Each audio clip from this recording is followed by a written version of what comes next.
Hi, this is Garibay, and today I want to specifically talk about the incredible complexity of, specifically the incredible complexity of American politics. And I want to talk about this in light of this massive occurrence right here in January of 2024, when we knew we were doomed to have a blanket clutching sarcophago candidate, an 80-year-old president, which we already know is an abominable choice, and Vivek Ramaswamy hurtling from Mount Olympus, right? Like he was crushing it in these debates. Like he mixed it up with DeSantis, with Nikki Haley. He schooled Chris Christie, dusted off Asa Hutchison, that Buffalo guy from South Dakota, Doug Burgum, whatever his last name was.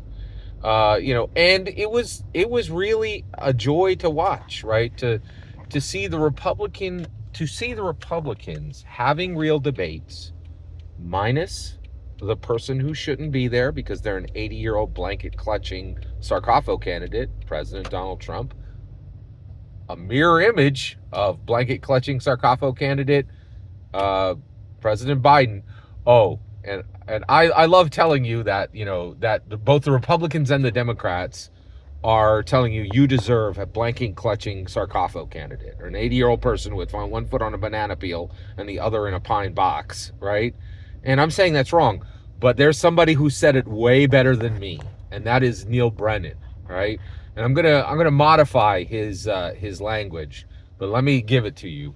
He said that we will, and actually I think he was quoting someone, but he said we will have either a man, the 2024 U.S. president will either be a man leading the country from prison or a man leading the country from hospice. Right now, the reality is that's wrong, but that's really good language, right? So basically, I want to be really clear. President Trump is not going to prison, nor will he be indicted, nor will he be convicted of any criminal charges. And the reason why is, are you guys fools? We've watched him for 8 years slip the noose on every single thing the Democrats try to catch him on. Right? You can't get him legally, right? He knows what he's doing legally. Like, he's very skilled from a legal perspective, right? You're not going to defeat him like that, right? But he's going to be 80, right? And Neil Brennan has the right language. What the RNC and what the DNC really are giving us is the same thing. We all wanted bipartisanship. We got it. Bipartisanship, that we get hospice leadership. And that's the best way to understand Donald Trump and Biden. And people don't want to realize this. They're like, oh, these people are so different. They're no different. This is hospice leadership.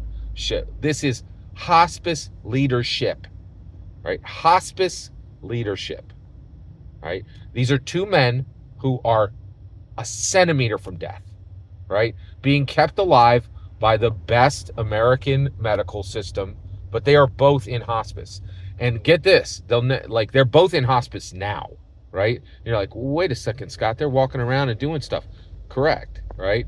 And the reason why is they have to literally prop these guys up like zombies, right? Like they do it with a lot of different, smoke and mirrors, but both these guys are a centimeter from death, right? They're both in hospice. And what we need to realize is, and we've already seen this, like I think it was Franklin Delano Roosevelt was like in a wheelchair, right?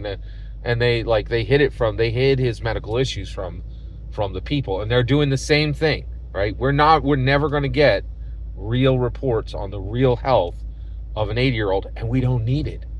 80-year-olds are all a centimeter away from hospice. These two guys are already in it. How can I tell you that? Because of Bernie Sanders.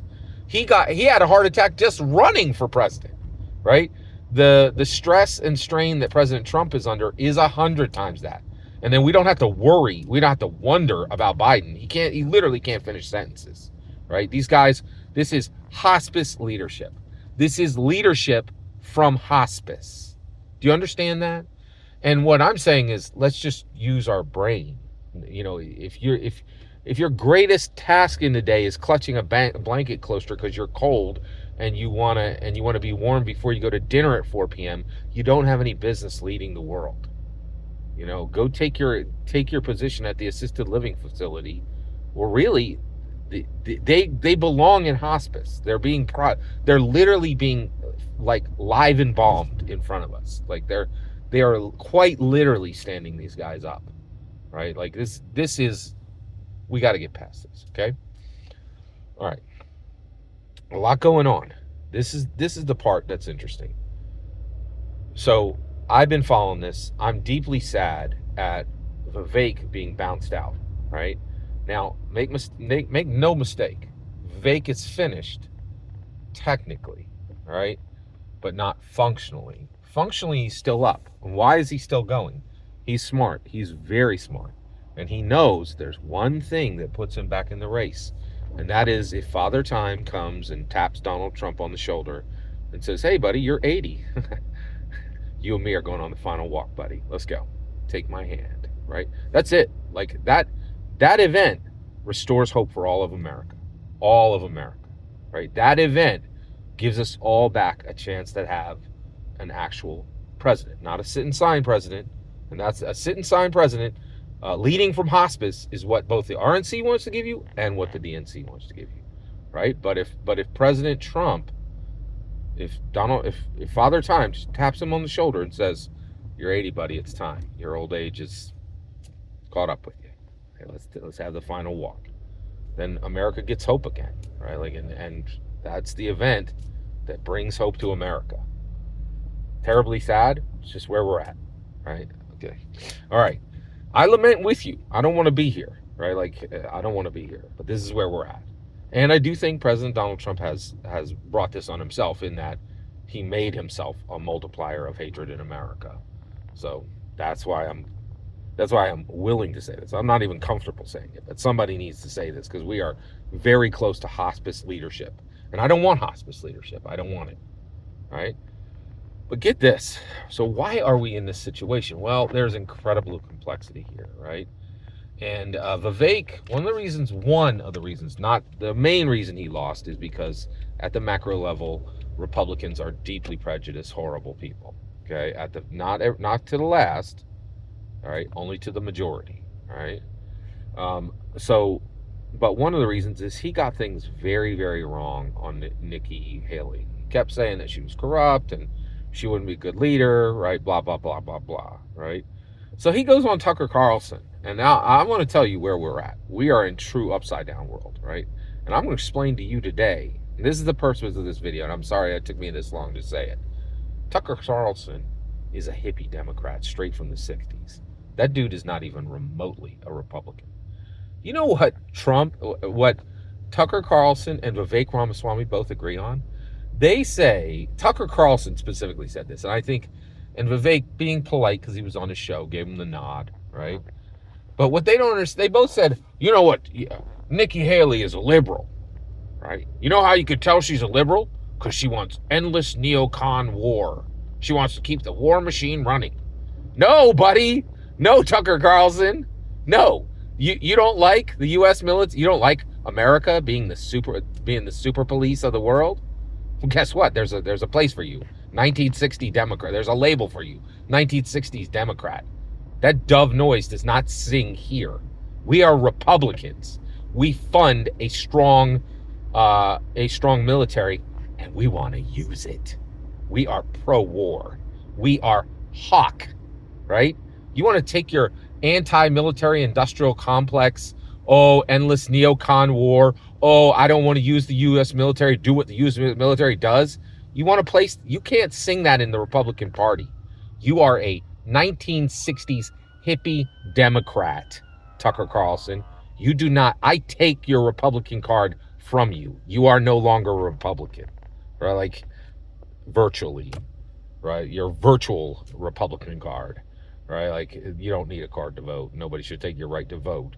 But like, back in the olden days, people would say, turn over your X card, right? Like, because you're no longer that thing. Tucker Carlson, you are a ridiculous, just braid flowers in your hair, buddy. You are a ridiculous 1960s hippie Democrat. And anybody who says, oh, I don't like endless neocon wars. I don't like the U.S. government serving as the superpower of the world. We don't have to be the world's police officer. I don't like when the U.S. military is used to do what the U.S. military does. I don't like it when Goose and Maverick get off the couch and take it to countries who deserve it because they're involved in villainy, right? If you're anti-war, right, there's a place for you. It's the Democrat Party, not the Republican Party. We make millions off of the military-industrial complex. We are for capitalism. We are for extremely high-paying American jobs, right? If you don't like the military-industrial complex, if you don't like going to war in half the countries in the world to keep peace all over the world, there's a place for you. It's the Democrat Party. So just braid the flowers into your hair, buddy, and accept that you are a late 1960s Democrat, hippie Democrat. Tucker Carlson, you are not a Republican. And Vivek, you're too smart to agree with him. Remember where you are, Vivek. You're supposed to be a Republican. We love war. We love the military-industrial complex. We love being the superpower of the world. And that nonsense of let's take the money that we use on the military and use it in our own country, there's a place for that. It's in the Democrat Party. That dog don't hunt on the real Republican side, right? So Tucker Carlson, you're finished. Just braid the flowers in your hair, buddy, and accept that you're a late 1960s hippie Democrat. You never were a Republican. That's why they kicked you off of Fox News, right? Because you were never a Republican, right? And Vivek, come on, man, you're smart. You're smarter than this. Don't fall for this nonsense. Get in line with the Republican playbook. We love war. We love the military-industrial complex, and we love being the superpower of the world, and we will never let any of those go. Every single word you just heard is my humble opinion. What's important is when I get to hear your humble opinion, when you get in the comments and send your traffic. Please consider liking, subscribing, and have a wonderful millennium.